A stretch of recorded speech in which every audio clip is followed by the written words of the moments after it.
ladies and gentlemen, the next panel discussion that we have is going to be talking about the digital transformation of the state for effective governance through emerging technologies. Well, for this, we do have our esteemed panelists who will be calling on shortly. But first, we would like to page upon the moderator for today's session. For the second panel discussion, Mr. Amit Singh, the Executive Director of Deloitte India, to join us right here on stage. And as we call the panelists to join us right away, we request you to take your time and come in right here. First, let us call upon KSPV Pavan Kumar, IFS Special Secretary from the Department of Information Technology from the Government of Assam, to join us right here. Thank you so much, sir, for your presence. Next, we move on to Nikunj Kumar Srivastava, IAS Principal Secretary from the Department of Science and Technology, the Government of Madhya Pradesh, joining us on stage. Next, we call upon Pravin Bakshi ji, the IAS Commissioner and Secretary from the Department of Information Technology and Communication, Education and Industries from the Government of Meghalaya, joining us on stage. Next, so we would call upon S. Arunraj, IAS Executive Director, Electronics Corporation of Tamil Nadu Limited, Government of Tamil Nadu, to join us on stage. Next, we will call upon Kumari ji, the IAS Director of Kerala IT Mission, Department of Electronics and Information Technology from the Government of Kerala. Ajay Kaul, sir, let's have you joining us on stage, the Head State and Local Government of AWS India, joining us right now. Mr. Gurpreet Singh Basra, to join us on stage, the Vice President of Urban Transformation and Intelligent Cities of PRUTech. And last but not least, Sachin Agarwal ji, the Head Strategic Initiative of ESRI India, to join us on stage. Also, we would like to... All right, in place of Gurpreet sir, we are calling upon Sudip Narayan Das ji, the Vice President of Sales, PRUTech, to join us right here.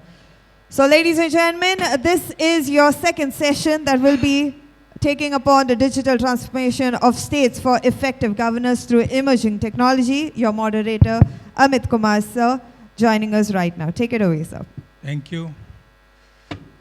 So good afternoon, everyone. So I think people talked about it before me also. Two of my colleagues says, I am between your lunch. I am standing between your lunch. So obviously, they didn't realize that there are two more sessions ahead of it. And perhaps that's what is happening with the emerging tech as well, right?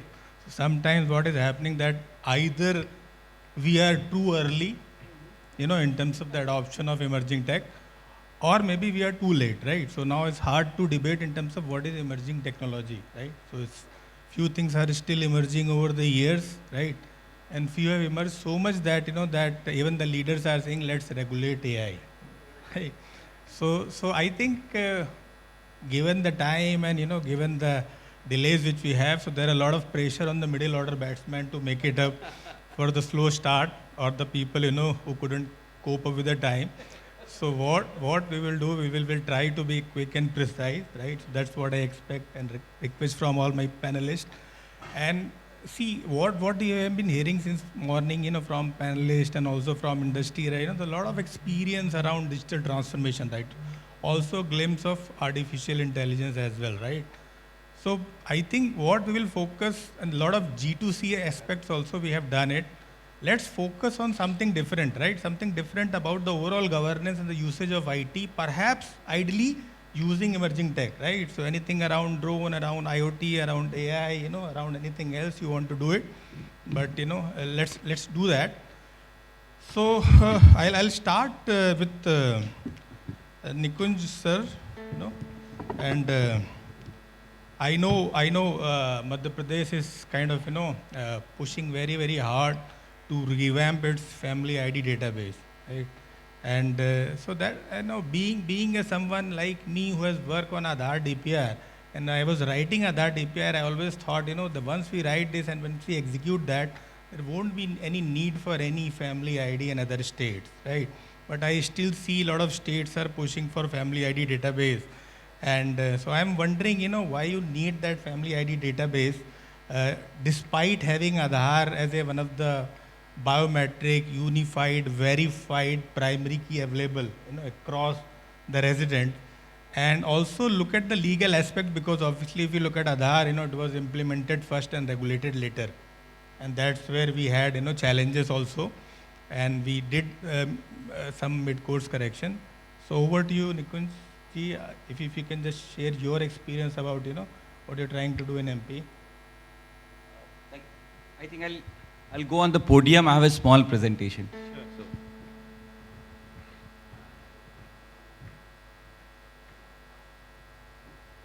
Thank you very much. I know it's a very difficult session. I made the request to the organizers to defer it to the post-lunch, but they did not agree. So we talked about many things today. We talked about cloud, we talked about AI, we talked about cyber security. But I think there are many government officers in this conference, and I think one of the important responsibility that we have is the delivery of the citizen service. I know Amit has also raised a very valid question that I'll address that question at the end, that why do we need a single citizen database? I'm going to pitch rather for single citizen database when we already have a Aadhaar.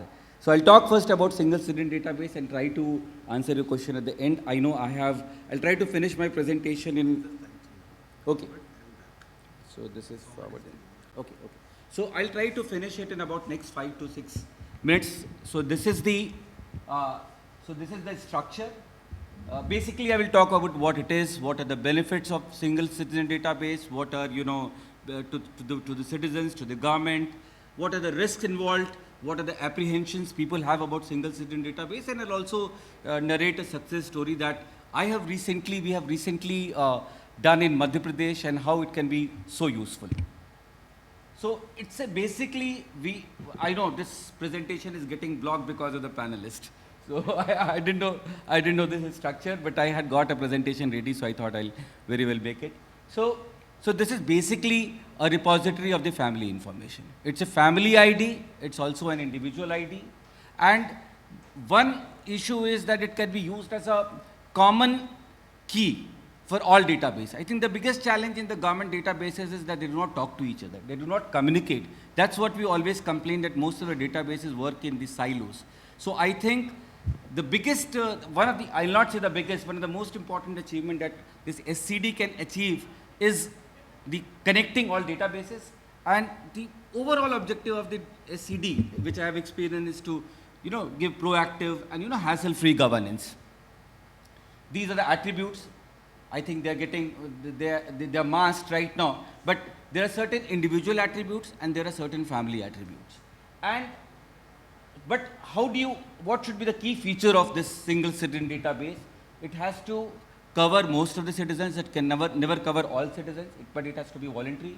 The family structure has to be dynamic. It has to continuously get updated as there is birth, death, and the marriage, because these are the only 3 factors through which a family structure is changed. Citizen should be able to, because the data is of the citizen. So the right of the data should be of the citizen. Citizen should be able to see the data. He should be able to correct the data. And these attributes have to be updated, dynamically. The linkage, which I talked, is the most important thing. That is that it has to do. It has to link with the different databases and create a single source of truth. Benefits, because it's a state ID, so you can do away with the domicile certificate. It's an address proof across state. The most important part is that it simplifies the application process for the different government schemes. So most of the data is pre-populated, because once you have a Samagra ID, if you have to apply for a scheme, you do not have to give any other data. You just give your Samagra ID. It will fetch data from all other databases, because Samagra ID is common ID for all databases. We have not been able to do this with Aadhaar. There is no need to file physical documents, because the data are fetched, the different things like income, caste, your other details, educational qualification, are all fetched through different databases. There is electronic verification of the credentials, and it's paperless and faceless. And a very important thing is that citizen, by entering their Samagra ID, can also find, because there is one information stack and the other is the benefit stack. So you can find out which are the schemes that you're eligible for, because if the eligibility is very well defined, and the benefits to the government are also enormous. I have recently seen it. I'll share that case success story. There's absolute reduction in drudgery because you need not collect any physical document. There's timely delivery of services. There is improvement in the citizen satisfaction. There is transparency. It's easy to identify the beneficiaries, and deduplication, which is a very, like, we recently deduplicated almost, we are likely to deduplicate 20% of a citizen, 20% of the state citizen, because about when we started the eKYC, we are not doing away with Aadhaar. Aadhaar still remains the backbone. So our single citizen database is, this ID is being done, is kind of eKYC with Aadhaar. So we are deduplicating but Aadhaar does not have everything. So Aadhaar is an identity indicator. So states have, so far the data on the citizen is concerned, central government collects, carries out SECC survey every 5-10 years, but the data becomes stale very soon because of the periodicity. There are 4 states that have so far taken initiative in towards single citizen database: Madhya Pradesh, Rajasthan, Karnataka, and Haryana. And I know there are many other states that are already working on it. How to build? There are many ways that you can build citizen database. There is existing database. You can do door-to-door survey, and you can also allow your citizens to apply for the registration. So door-to-door survey is not a thing of past. Most of the states have many existing databases that can be used to create the basic database. The fears, as I mentioned: surveillance, privacy, and political misuse. This is the biggest fear which we need to address if you're working on this. I'm just trying to give a strategy, and to do this, your first data quality has to be very good, and the privacy has to be there in the design itself, and probably it needs to be backed by law. MP, so far, in fact, this single citizen database this thing started even before we launched Aadhaar. So we started this somewhere in 2009. So initially data was collected. This was started by the Social Welfare Department, and our objective was that we should cover all, eligible citizens, and we should be able to try to find out which are the schemes they're eligible for. The government itself should be able to find out the entitlement of every citizen. So door-to-door survey was done, and then this data was verified by the local body and the revenue department. We collected data for 2.6 crore families and 10.5 crore individuals. But in 2022, we started doing the eKYC of this data with Aadhaar. And that is where we decided to build the single citizen database. And so this is going to become the single source of truth. For legacy data, we are doing eKYC. For the new data that we're collecting, it's mostly application-based. It is through portal, it is through kiosk, it is eKYC is done right at the beginning.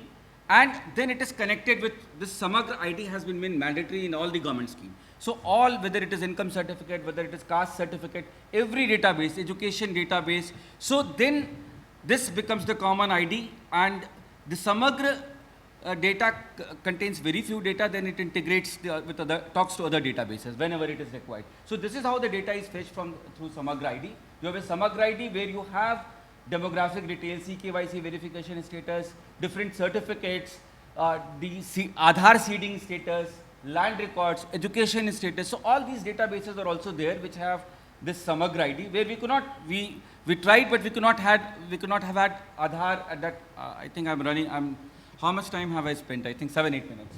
So this is, I already talked about information stack and benefit stack. And this is one scheme that we recently launched. I would like to talk about it. We launched this scheme on 25th March 2023, and it has not been 3 months. And it's a scheme with a budget outlay of 15,000 crores. And we are transferring 1,250 crores tomorrow through a single click to 125 lakh beneficiaries. And we have been able to do it only because of Samagra ID, a common single citizen data. So this scheme provides a financial support of 1,000 rupees per month to all women who are in the 23-60 age group with certain eligibility. The budget outlay is of rupees 15,000 crore as I mentioned. So the process was that we had a single ID base. So the women did not have to do anything. So they had to come to our kiosk, and which was kind of created in every, it was a web-based application and a mobile-based application which was developed in just 30 days. Women had come to that kiosk camp, and she had to just give her Samagra ID. She had to get her Aadhaar data updated. She had to get her bank account Aadhaar seeded in her bank. If she doesn't have a bank account, she had to open an account and get her Aadhaar seeded with the bank account. That's all she had to do, and she had to get a photograph done, because we were fetching photograph from the Aadhaar and later physically verifying in random cases with the photographs that was physically given. And because of this, and then we are doing Aadhaar based payment. So we did not need account details, nothing was needed. We just asked for a rest, everything was a declaration, that's it. And because of, so we developed the portal in 30 days. We could take 125 lakh applications, verify them, approve them, because everything was digitally verified. We connected our data with using API with PAN and land database, so to confirm the eligibility, and we are transferring 1250 crores tomorrow. So I'm just showing there's another scheme that we are also implementing on the same model. This is an election year in Madhya Pradesh. Schemes are being rolled out with very limited timeline for the government, for the IT department to roll it out. Thank you very much. Thank you. So I may have a few questions, but if time permits, I'll come back to you. We have kept a few copies of our, because we have got our in-house IT corporation which implements most of the e-governance projects. So there are 75 projects that we have implemented in about last 3-4 years. So I have left a coffee table book. If anyone is interested, he can pick up from the table. Thank you very much. Thank you.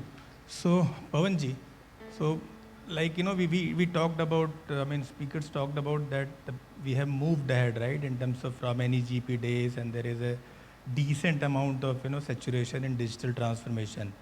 Even in the Northeast, right, gone are the days, in true sense, Assam is really not a Northeast, kind of state, it's a full-fledged state. So share your experience, something like, from a digitization, moving upwards using some shades of, emerging tech, something like which you have done or planning to do.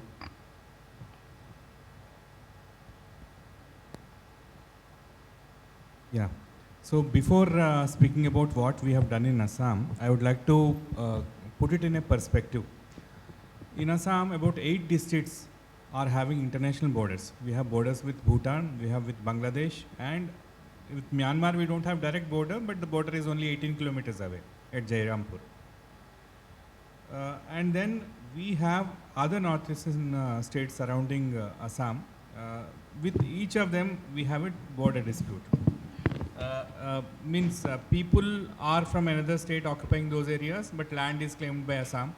So if you want to do anything related to technology deployment there can be a violent reprisal, like it happened in case of Mizoram few days back and Meghalaya few days back. Possibility is there. So, and then if you take the deployment of optical fiber technology, BharatNet 1, which is a central government project, has its presence, but it doesn't have the bandwidth or latency to cater to the applications that we would like to have. And BharatNet 2 presence is not there in Assam. It is yet to be deployed. And at least 2 districts do not have saturation in terms of 4G, Karbi Anglong and Dima Hasao. They're still trying to, because of inaccessibility reasons and opposition from few local tribes.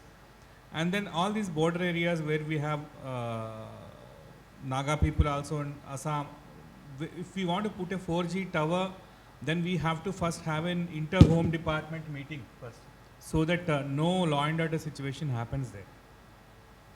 So this is the environment, this is a setting in which you are supposed to deploy emerging technology. So any technology that you deploy in these areas is emerging only. So any technology is welcome, then no technology.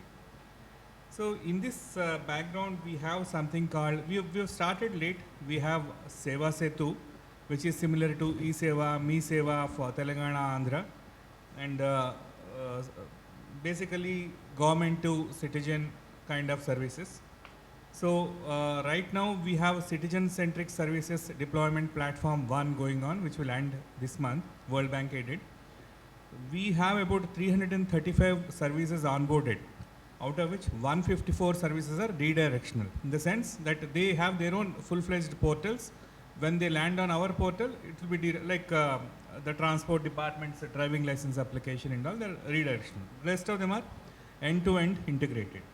And this number, we want to take it up to 800. That is a mandate given by Honorable Chief Minister to us, to take this number to 800 by this year end. So we are trying very hard. So this 335 includes about 26 police Seva Setu services. Like you can lodge a complaint, you can lodge an FIR based on like from the portal, on Seva Setu portal. And then we are also integrating contractor registration of all engineering departments into Seva Setu. And then in phase 2, CCSDP phase 2, we want to use AI. These are the ideas. Now the DPR is right now being made. So from the industry partners also, we would like to have ideas on how to go about the CCDP 2.0. So it's still a virgin field and a lot of opportunity. So I request all the participants here also to look into the requirements of Assam. And then we want to have kiosks, mobile vans, app-based solutions, IVR, everything in that Seva Setu 2.0. And then there is a network of PFCs and CFCs there. And then we are aiming at doorstep delivery also. And if really if we want to look at the cutting edge technologies, Police Department, Assam Police Department recently deployed blockchain technology for storing evidence. The evidence that is generated during search, seizure, during commitment of crime, that is all now being stored in blockchains. As you know, blockchain is a decentralized mechanism where data is stored in different nodes, and each block is complete in itself, and if any tampering is done with one block, that is invalidated and other blocks remain unaffected. So this we have. And there is also, right now a DPR is being made for Cyberdome. Police Department is making a DPR for that. And then we started a drone school under Amtron, Assam Electronics Corporation. We have a drone school to train drone pilots. See, Assam again has the situation where close to Arunachal border we cannot fly drones. And there are many air bases, the Mohanbari, Leelabari, Guwahati, that is Borjhar itself, we cannot fly because that is frontline air bases, all these. So there is a real problem in where to train. So IIT Guwahati offered us to train the area space to train the pilots. So we are having a collaboration with them. And then we are establishing a center of excellence for 5G and a center of excellence for artificial intelligence. These are coming up right now. So these are the developments in Assam. Thanks. I think it's heartening to know that there are a lot of initiatives taking place there too around the emerging tech. So staying focused in the region, I'll just move to Pravin ji. So obviously that Northeast has shown challenges, right, in terms of connectivity being one of it. Because last time I think when we had this conference in Guwahati, and we heard that even there are roads and districts, the patches which are not even covered by 2G. Right? So obviously there are challenges of hilly state, yours being one. And but I understand that you are using drones for capturing the maps and so on and so forth. So that's also a great initiative to talk about in terms of uses of emerging tech. So share your views about what you are doing in your state.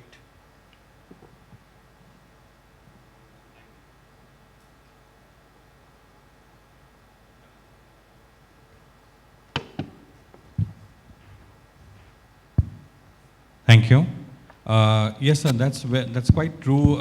As a state of the Northeast, we also face similar challenges as all our states near to us. I heard this one line in the morning from Goa that Goa is trying to hard sell its software and IT, saying that this is the land of sun, sea, sand, and software. So Meghalaya also, we are trying to hard sell and we are trying to package it in such a way with tourism in mind that we are a state which has smoky hills, we have soft rains all through the year, we have the most spectacular sights which are only seen to be believed, and then we also have tech. So this is how we also are trying to sell our state and our prospects. So it's not just tourism alone. We have a small population of 35 lakh as of now. We have a total of 12 districts. While by and large, most of the people, they come to Shillong, they go to Cherrapunji, and they see the infra. We have Taj, we have Marriott, we have out of the world resorts there. In fact, the next session of this conclave you could also do in Cherrapunji, you could also do it in Shillong. But we have a large sparse of land which is dense forest. We have the lowest road density in the country, 35% only, because it's all hills up and down. To reach out to the people with basic facilities like healthcare, education, it becomes a challenge. And to that extent, UAVs are being used, and they are being used quite well. In fact, for healthcare, it was showcased in the PM CS conference also, that drones are being used to deliver medicines and vaccines and anti-venom solutions by having a drone station. So we were in fact the first state in the northeast and perhaps in most parts of the country to have a dedicated drone station also, which used to take these payloads and drop it into places 35 to 50 kilometers. So it looks like a very small distance, but through hills and through dense forest and very difficult terrain, it may take as much as 3 to 4 hours. So that work got done in 35 minutes only, 30 minutes only. And we tied up with some good tech giants of the country to make this happen. This was incidentally a part of the Meghalaya Health System Strengthening Project of the World Bank. It's a $100 million project, and one of the verticals in that was the drone project.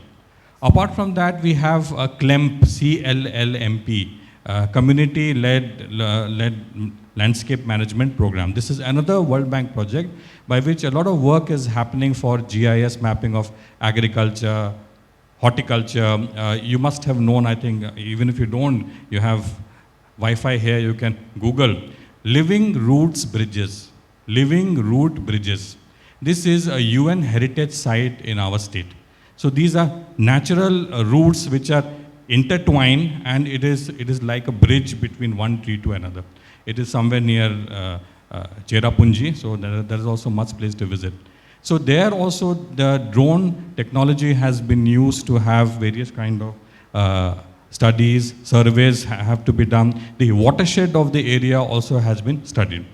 Another place where drones are being used is what we call in our state aromatic mission. Aromatic mission. So Northeast sir is also here from Assam. Pavan sir, he would also know that there is scope of agar. Agar grows very well in those areas, in some parts of our state also. So there is an aromatic mission. So the background work which has been done for the aromatic mission in terms of surveys, aerial surveys, also has been done by making use of drone. So this is so much so for the drone part. And in our state, we also have a tech park now. It's in the outskirts of Shillong with the most outstanding out of the world views. It's not for any reason that Shillong is called Scotland of the East. You just have to come and see. And with great views. This is in a place where you have all around, you have pine trees, you get the most beautiful sunsets there. We have G+3 structure of 1 lakh square feet. And we have big players like Medicine, 24AI, they have also come. And specifically in the BPO sector, this tech park is doing quite well. Now we have a tech park too, which is driven by demand of these people who have said that we need more place to invest in your state by increasing the digital presence. So we have a Tech Park 2 now, which is 1.5 lakh square feet, again G+T. So this whole area is in the outskirts of Shillong, is coming up like a IT hub. So these are some of the things which the state is doing. There is a lot to be done still in the northeast. The mobile connectivity is a big problem. There are shadow areas also. We have to find a way. We are still not done with our 4G saturation project. So we are still struggling with 4G. So we can't talk much about 5G. It's out, it's rolled out, but it's more for the cameras than for the actual use. So these are some of the issues, some of the challenges, and we hope to learn from all of you. Thank you. Thank you, Pravinji. So just for a change, so we'll go back to industry. So Ajay, over to you. So one is, I'm sure AWS does a lot of things which you have talked about it, right? So also, since we are focusing only on emerging tech in this session, share your experience, around the preparedness and your own experience of, implementation of emerging tech, in a government. And I'll tell you, one classic case. So recently there was a RFP which I was responding to. The first draft says the consultants required for ERP solution. And the second draft says consultant required for AI-enabled ERP solution. So the idea of, just prefixing and suffixing AI into everything, right? So without really understanding or being prepared for it. So what's your experience and what you are seeing in the market, especially in the GPS, and also from AWS point of view, whether the private sector is, moving much faster? Obviously, they're supposed to move faster, but are they really moving much faster than the public sector? I think it's a myth that private sector is moving faster than the government. Honestly, with the kind of progress that we have made. I think that's really good to know for all of us, because all I see faces here, people either from government or people who have only work in a GPS sector, government sector, right? Even from industry colleagues. No, honestly, I think we truly believe that the quantum and scale and the challenging environment in which a government sector manages to bring out the outcomes is not easy. It's easier said than done. Private sector, there are a lot of things which are given, they are in place. But in the government, you are working from the grassroots level, where there are various barriers, right from the language to skills to people to so on and so forth.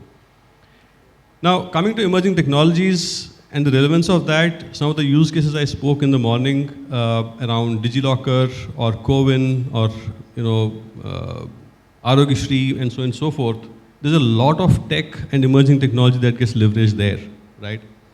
And we also know that what is emerging today is going to be obsolete tomorrow. So with that in mind, let me give you a different perspective right now. As part of the smart city mission, safe city mission some time ago, maybe a few years ago, we all started landscaping all the cities populating with a whole lot of cameras being deployed, surveillance projects being deployed, right? And the entire cities are now very well covered with the cameras, and a lot of feeds get captured and so on and so forth, which is what we call in AWS terminology as the man's view or the ground view. And then came the technology of drones. And we had drones which were not static at one point, but they could give you an aerial view of certain degrees. We heard about the industries which is from the mining standpoint. There could be floods in states. There could be various other eventualities that can happen. There could be riots. So how do you utilize drones as a technology to enable such initiatives? Today we're talking of something which is even beyond that, which is what we call as the God's view. And that is the satellite imagery, which is now changing the entire landscape in a very, very big way. Think about the state where there are floods by virtue of which the crops get damaged. And there's always an issue for a farmer to be able to present the scope of how good the farm was prior to floods, what is the kind of coverage that they had prior to floods, and how well should they get compensated from the government or the insurance agencies, which takes like months and months to even get corroborated. Now, because of the utilization of satellite imagery, there could be a pre-flood and a post-flood scenario that can be provided to the extent of not only the geographical coverage of the farms, but also the quality of the farms. So there could be areas where there would be farming at different stages, right? And by virtue of the satellite imagery that we have today, we are able to get to that granular level and provide the clearances of insurance claims or any government subsidies in a span of days and weeks.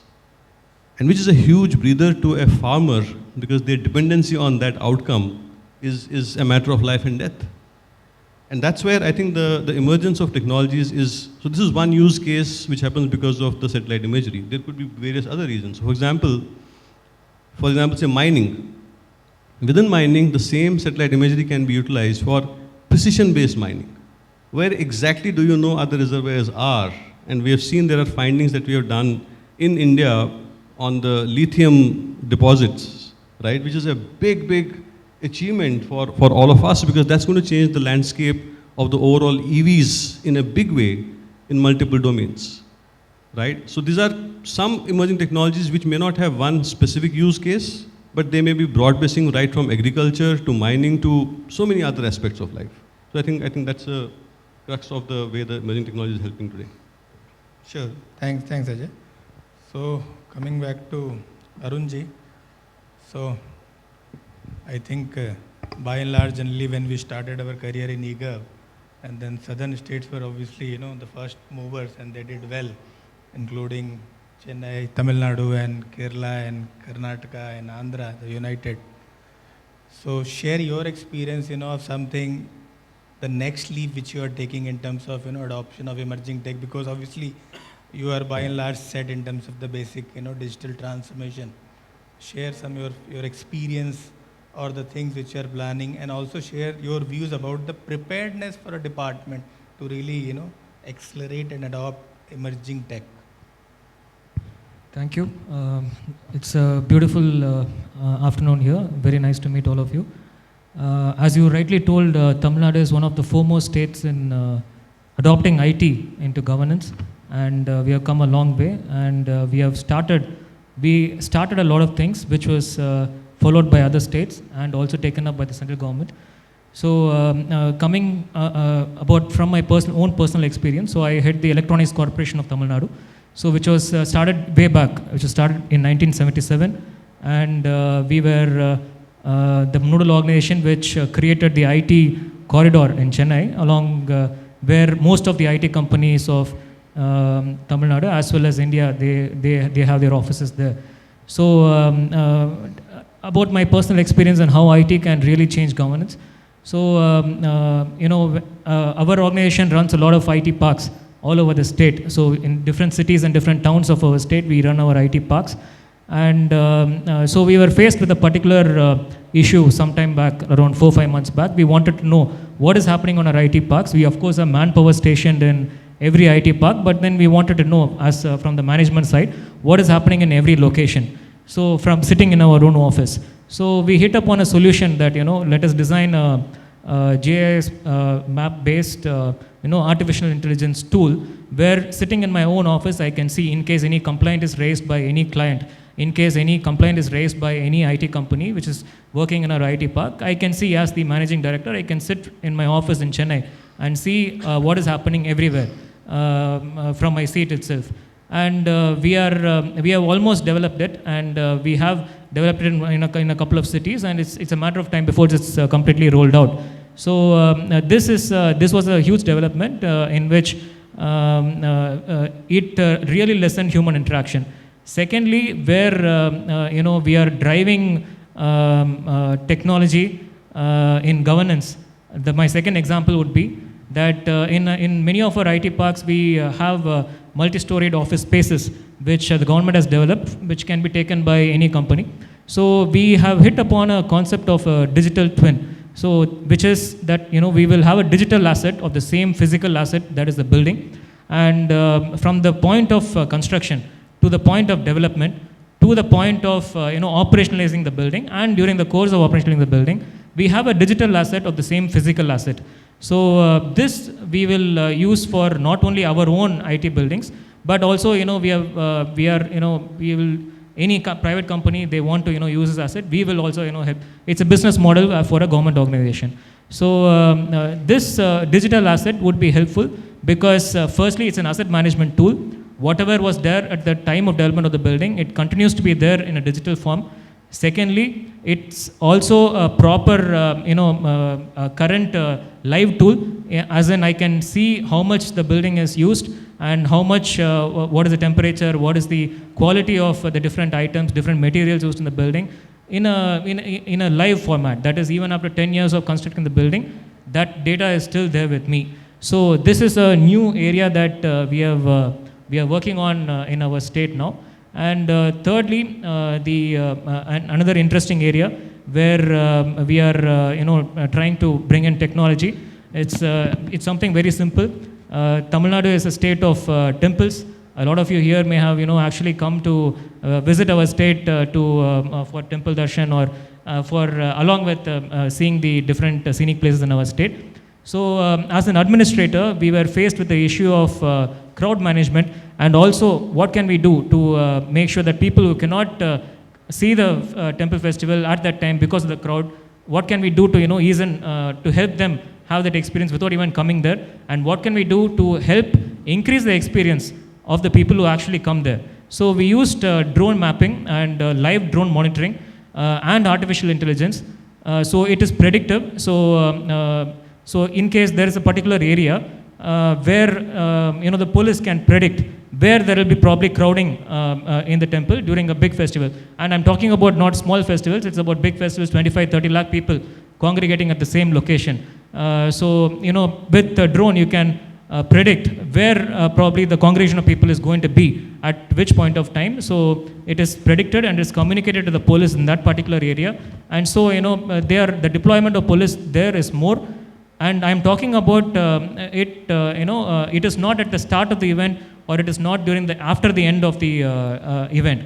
It is a live model. So crowds change, the behavior of crowds change. So everything is predicted, and then it is told to the police department and the administration, and we work together.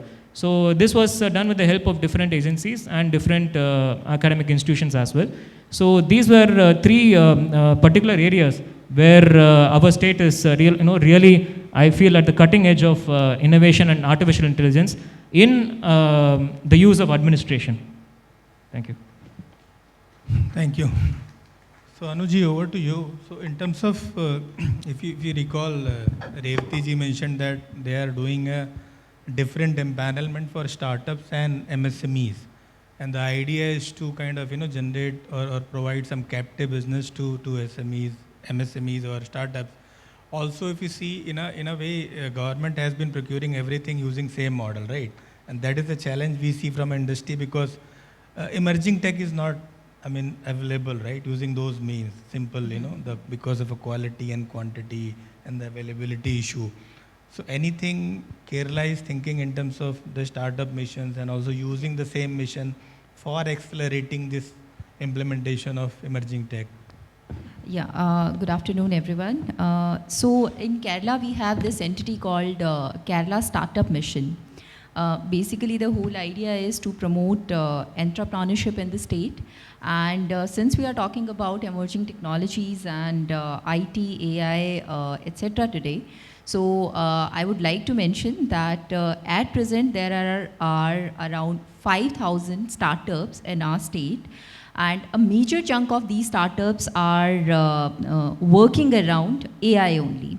So they are working in the area of AI, ML, 3D printing, robotics, blockchain technology, etc.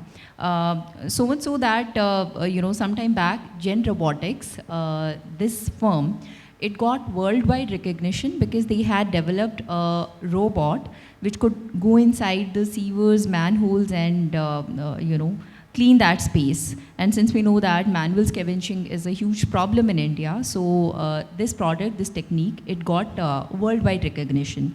So that was one of the startups supported by the Startup Mission.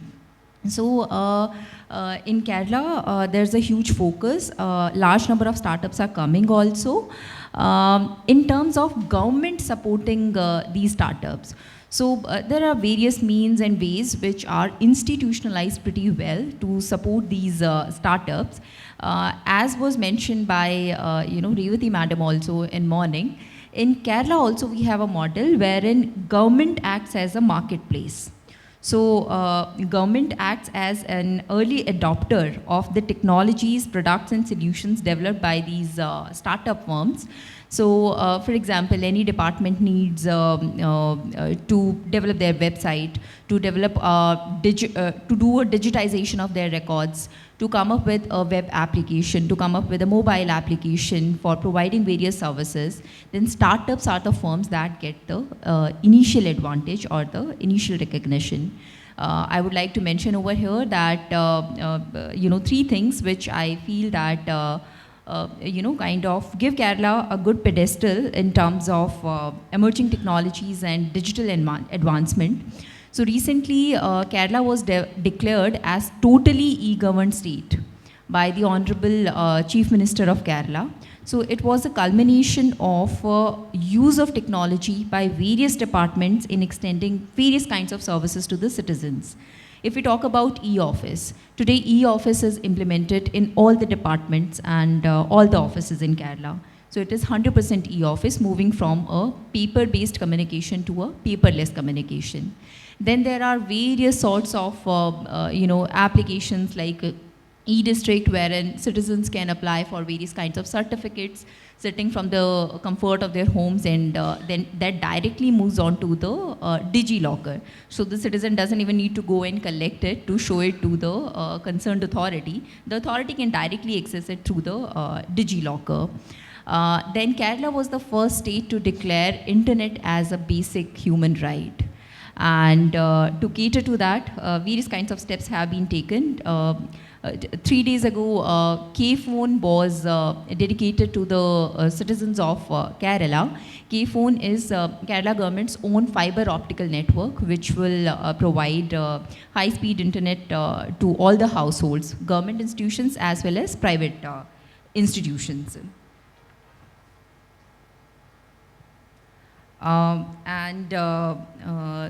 Last Kerala Startup Mission, it got the best public business incubator in the world award, which was recently held in Belgium by UBI Group. So, as I mentioned, technology, particularly AI, is being promoted in various spheres, and we are coming up, to take advantage of that, to harness that potential. Thank you. Thank you. So Sudeep, over to you in terms of just share your experience from industry side of working along with public sector clients and especially related to emerging tech. Yes. Thank you. Good afternoon all. It's been an honor to share the stage with such distinguished guests. So recently we have done 2 cities in Tamil Nadu, Thanjavur and Thoothukudi. I've been working in the public sector for almost 5 to 6 years. So Thoothukudi and Thanjavur, they have few innovative solutions, but mostly it is more of setting up the stage. You need to have the integrated command control center, DC, DR, you need to have all this so that emerging technology can be welcomed into it. So we have drone monitoring and rain gauge, which are few of the innovative solutions that are there. But the biggest learning that I've seen is the time taken from doing the DPR to the RFP. Most of the technologies, as Sir has mentioned, most of the technologies do get outdated and new ones are there in place. The second thing that we should, one, emerging technology, but I think we should all define outcomes. What is that we are trying to do with the technology? Technology is always exciting. Whenever we see something new, there was a case when I was with a municipal commissioner and I was pitching in bus transport because I just came back from the smart city event in Barcelona, very impressed with the bus thing, and I was gung-ho on that because we had that solution.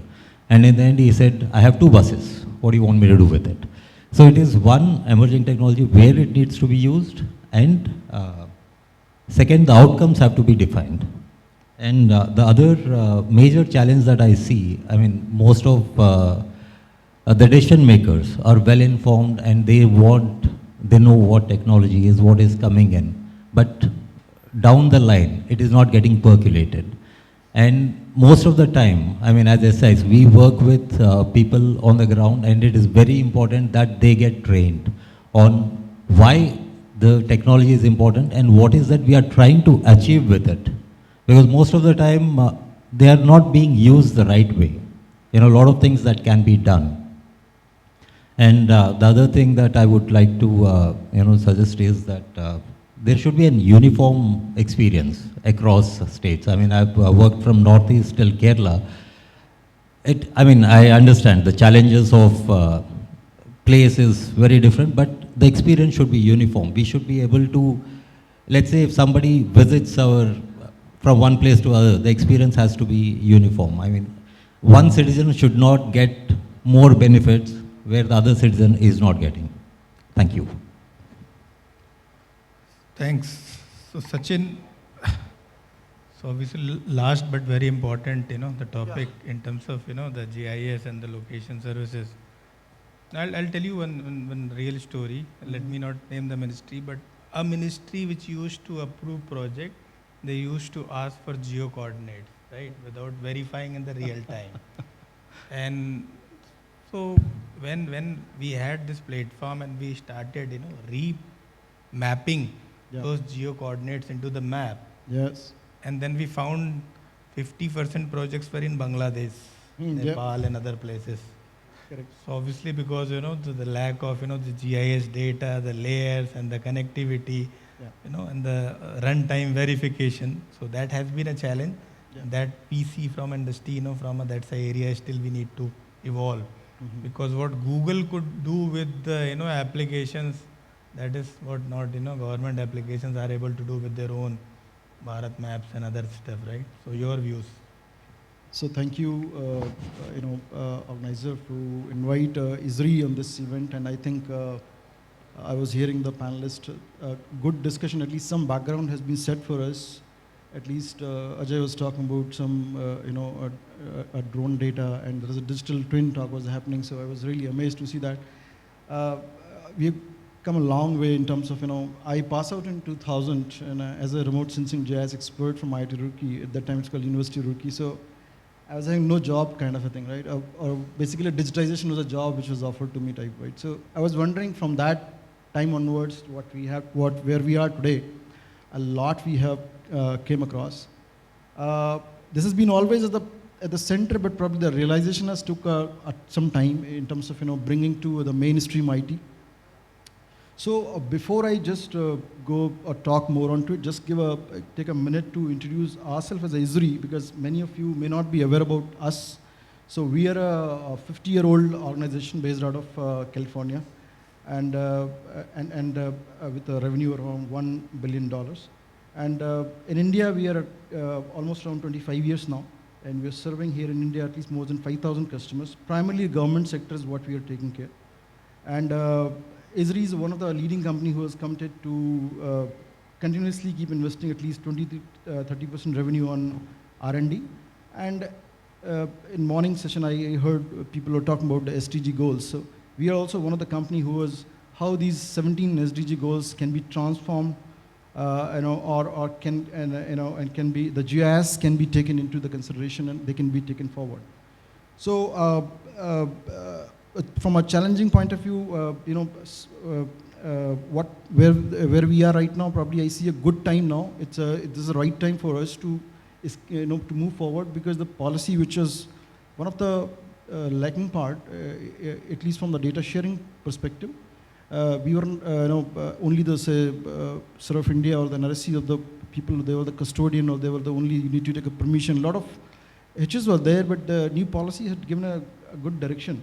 Or at least that those boundaries have been broken, and now people are open to create their own data sets, fly their own, or no need to take up permissions basically because for any, the kind of vision what as a country we are taking to say 5 trillion economy, we need to really, from bottom up we have to go up. And for that, everybody here is talking about infrastructure, and for that we need a good GIS or a base maps or to start with.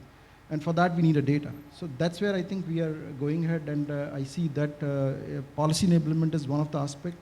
Definitely technology has given us another boost, and so we are also a partner with AWS, and our core enterprise solutions or our desktop solutions, they all work on Amazon. So I think we see a great future in times to come. And this is, I would say, a start point for GIS, although it's been 20 years for myself to get involved in it, but now I see a very exciting time. Sure. Thanks. So we at Deloitte always deliver our times. As you can see, we are, we have done 2 minutes early, so I'll maybe, if there are 1 or 2 questions, happy to take, for anybody. Otherwise, we'll rush for lunch. Thank you very much.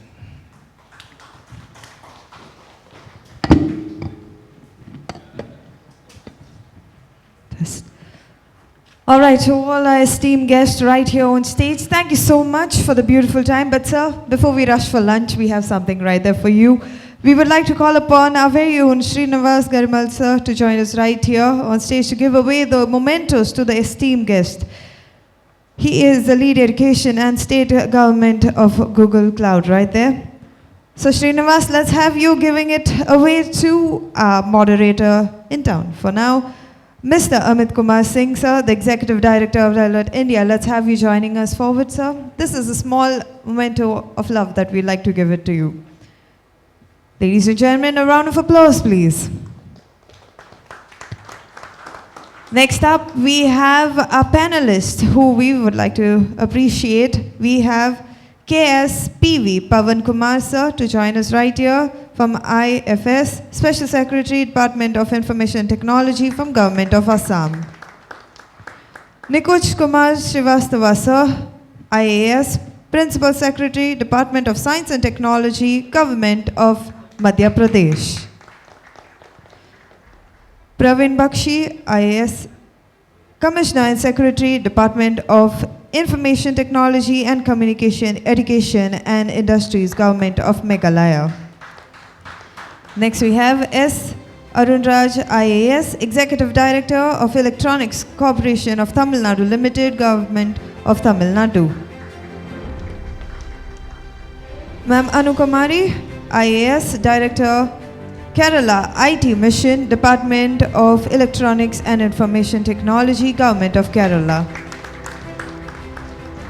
Our very own Ajay Khalsa, the Head State and Local Government, AWS India.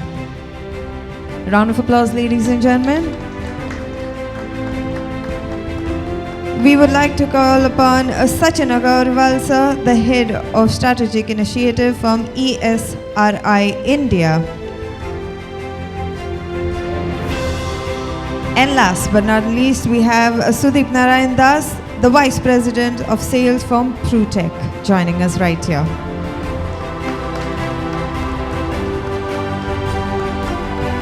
Panelists, let's have you joining in together along with 𝕗𝖆𝖆𝖊 for a group photograph. Come a little bit closer and give us a broad smile.